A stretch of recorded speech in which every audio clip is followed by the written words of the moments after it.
I just scraped my chin. God, dang it. I guess that's one way to welcome me back to German Jaggernauts. We're at on Universal Studios and Road to Gold SWAT. So, yep, 8 more of those. I need to get bloodthirsty. Dang. That requires, like, actually paying attention, so that might be a problem. So 10 long shot medals. I also need to get those. But just getting kills, that's what I'm going for right now. Is getting kills. Okay, vertigo, there we are. Ow, my fucking chin. So now I'm going to discuss why Heart in the Hat is so freakishly scary. Because again, the Hat is like the incredibly like kid-oriented area. It's freaking... So they have the Cat in the Hat. So one of Disney's like main things is like retelling its like stories. It's like movies, like Little Mermaid or Finding Nemo. I wanted the new Little Mermaid ride as well. Like Winnie the Pooh, Peter Pan. They just like have you like on like a cart or something, and they just like move you slowly on rails through the story and all the songs, and they have like robotic characters and everything. Splash Mountain has a little bit of that too. And so I see that Universal kind of wanted to do the same thing. I mean, like Cat in the Hat, that's a pretty good story to deal with. That's another like kids classic that everyone's going to know. But it just it's just no. It's just freaking no. So they put you in a car and then hold 6 people, then it goes you through. Now normally like Disney's like spins a little bit. Oh, AT-AT. It like spins a little bit. Oh, it like spins a little bit to like give you different like angles as you're moving. But this kind of just whiplashes you and just like and just like whips you back and forth like Willow Smith's hair, and it's just like oh, hello. So it just like whips you back and forth, and it like makes you like sick, and you're afraid you're gonna like snap your neck or something. And he kills me again. Thank you, spawns. And so you're not killing me. He killed me again. That is unfortunate. So, continuing on. So they told the story, and Disney has robots of their characters, but they look like realistic. They have like fur and stuff, but Cat in the Hat just looked like a robot. I mean, normally like the characters, the animatronic robots, they talk, but the Cat in the Hat just didn't talk. He just like opened and closed his obviously robotic eyes, and like the pupils were like really low down, so sometimes like you couldn't even see it, so it looked like he had like pupilless, soulless, just like white eyes. It's like, oh. Ugh. And then like the fish's eyebrows were just like, it's just like each eyebrow had like 2 separate parts, and they were fanning out like peacock feathers or like crab claws or something. And he had the soulless eyes thing too. Thing 1 and thing 2 were okay. They kept moving around too much, which causing more lip black. That guy again. Okay. So and then freaking, and so like. The characters didn't even talk. It was just like an overhead narration of it, and it was just like scary. And then it was just like it went to the part where like thing 1 and thing 2 are totally like trashing the place, and then like the entire ride looked really fake. It's just like the entire thing is like set in the house of the kids, but like there's a good like 3-foot space between like the wall, the quote unquote walls of the house, and the ceiling of the building it was housed in. And they didn't even bother like attaching the ceiling. That bothers me in like sort of themed rides like this, when you can like see the ceiling with all the work lights and junk. That bothers me. That wasn't the... Don't look at me like that. Disney has that problem too, like in one of the new Little Mermaid ride, and had the huge under the sea musical number. It was fantastic. Ariel looked kind of creepy too, but not like Cat in the Hat creepy. And then just like all these sea creatures like, yeah, and then you just look up and it's just like freaking just like work lights and rafters and pipes and everything. And it's like, oh yeah, I sure am under the sea. I mean, like, sometimes, like, Pirates of the Caribbean, they do that well. And, like, in Spider-Man, the entire thing was, like, a huge screen, so you couldn't even see the ceiling. You were just, like, focused on, like, the action, but no. It was just obvious in the Cat in the Hat. Ugh. And then, like, the part where you went, where the things were, like, trashing up the house, they were, like, freaking... Just forget what I said about Lilo and Stitch being freaking scary-ass ride. This is the freaking scariest ride I've ever, like, been on. That's a nice tower. Die rise, anyone?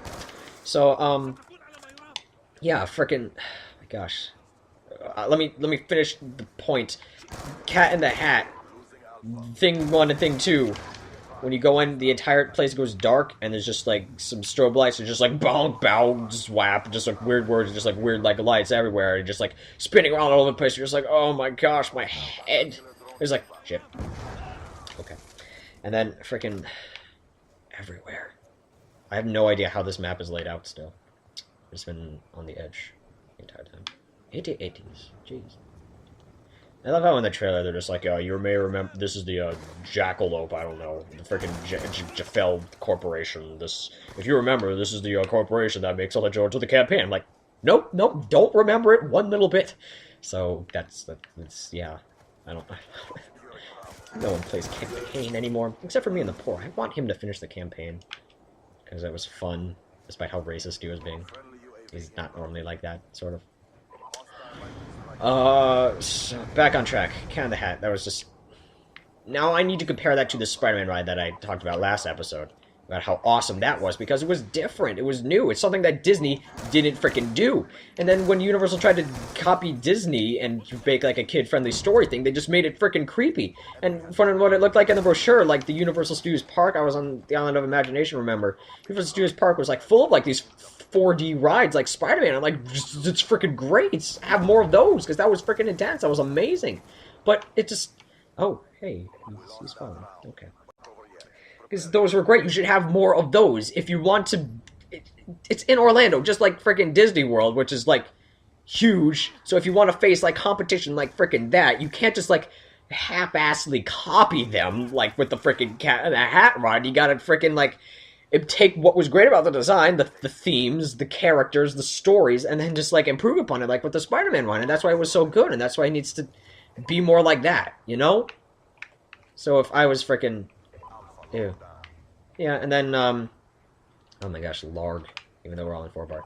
And then we went back to the Lost Continent, and we waited, like, forever and ever for, like, oh my gosh, for, like, a freaking, like, tour thing, and some kid, like, threw up on the way to the line, and then it's just, oh my gosh. So he went into, like, the temple, like, the Lost Tomb of, like, Poseidon, like, the Lost Continent, and, like, the tour guide, he's a pretty good actor and stuff. It sort of reminds me of, like, the freaking, Hollywood ride from MGM Studios to Disney World. Oh, finally got a long shot. Somehow. Freaking MGM Studios. The movie tour where they just, like, take through all the movies, and then, like, the guy, like, that's, like, giving you the tour, like, gets, held hostage by... fucking lag. Gets held hostage by, like, a freaking mob boss and stuff. It sort of reminds me of that because of, like, the tour guides and their interactivity with the ride. So basically, you're supposed to be going on tour with this, like, professor guy that I guess was, like, the character, like, the freaking Lost Continent movie or something.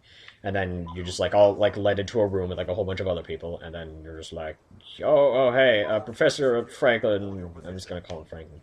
Professor Franklin isn't here, my name's Taylor, he's not here, so I guess I'm gonna start the tour with you today, and just, like, this guy who's pretty bad, he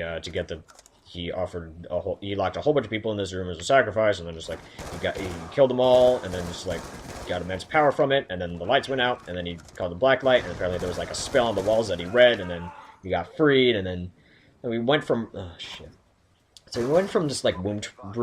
Yes, I came from the womb in this ride. It was a new birth. So we went from room to room, and it was... freaking lag. Ugh. It normally doesn't lag when I'm recording. Probably because my sister just got on. So, yeah. And then... Oh, thank you. So yeah, and then it would have been better if we didn't have to just, like, walk and stand around from room to room. And I liked how Disney's was like a freaking roller, like a sort of, like, cart coaster thing. And then this was just walking from the effects are pretty cool. It's just, I just didn't like standing around and waiting 45 minutes for it. It would have been easier to just sort of, like, copy the Disney design in that point. I mean, I'm not saying they, like, shouldn't freaking copy Disney at all. I'm saying that, like, take what works from Disney and then maybe, like, innovate when you can. And then don't half-ass the Disney stuff you're trying to copy. Can that. So overall, as I said several times before, as a amusement park, it's pretty cool. It has some great rides like Jurassic Park, Spider-Man. But as an amusement park, I mean, it's theme park, it's as a bit of an identity crisis or whatever. It wants to be a copy of Disney or its own, like, independent thing. Thank you for dealing with me for frickin' 3 episodes on this topic, with the 4th being just, like, talking about how I'm going to talk about it. Oh my gosh, my jaw, like, frickin' hurts right now. I just did, like, 1.5 hours of straight commentating. And then before that, I was talking with my friends playing Borderlands for, like, 3 hours, and, my jaw just frickin' hurts. I think I'm gonna So I gotta rest for a little bit. This is gonna be the last commentary. I'm just not gonna talk for the next 5 hours. Uh, uh, uh. What happened to my raspy voice? I want to be Ben and Batman all over again. There we go. That's a fucking sentry gun because no one uses black hats anymore. How am I? 7 and 20. It's, I don't like this. What should I do for you people? Okay, this one all got me. Oh my gosh. I don't want to get the camo now, but I want to get the camo now, but I don't have to commentate for it. But I need to commentate for it if I want to get the camo.